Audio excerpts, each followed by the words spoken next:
Last time हमारा ये task complete हो गया था जिसके अंदर हमने रोबोट को लेफ़्ट और राइट जो है मूव कराया था। अब हम बढ़ते हैं अपने अगले टास्क की तरफ। इसके अंदर हम रोबोट को जो है वो अप एंड डाउन मूव कराएंगे। जब अप एरो की प्रेस करें तो अप साइड पे मूव हो और डाउन एरो की प्रेस करें तो डाउन साइड पे मूव हो। तो चलिए देखते हैं इसको एम ब्लॉक के अंदर हम किस तरह करेंगे। हमने अपने करैक्टर को सिलेक्ट कर लेना है। अब हमें यहाँ पे 2 और ब्लॉक प्लेस करने पड़ने हैं और इस मर्तबा अब हम अप एरो की और डाउन एरो की जो है सिलेक्ट करेंगे। अब अप एरो की जब हम प्रेस करें तो हमने रोबोट को अप साइड पे मूव कराना है, तो उसके लिए हमें y की वैल्यू जो है वो इंक्रीज़ करानी पड़ेगी।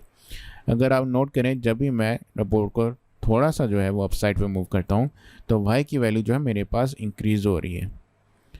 सेम वही सूरत हाल है जो x की हमने वैल्यू की थी। x में 10 ऐड किया था जिसकी वजह से हमें राइट साइड पे रोबोट मूव कर रहा था। अब अप साइड मूव कराने के लिए हमें y की वैल्यू जो है उसमें 10 ऐड करना पड़ना है।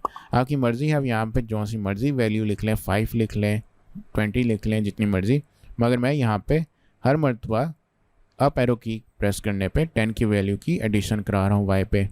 और इसी तरीके से जब डाउन साइड पे डाउन मूव करता है डाउन एरो की प्रेस करने पे, तो आप देखें कि y की वैल्यू नेगेटिव हो रही है।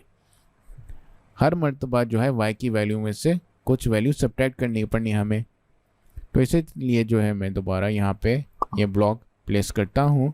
हर मर्तबा डाउन एरो की प्रेस करने पे y में से 10 की वैल्यू माइनस हो जाए। अब देखें, अगर मैं इसको अप साइड पर मूव करूँ, ये अप साइड, और ये डाउन एरो की प्रेस करने पे डाउन साइड, लेफ़्ट और राइट भी हमारे पास परफॉर्म करें।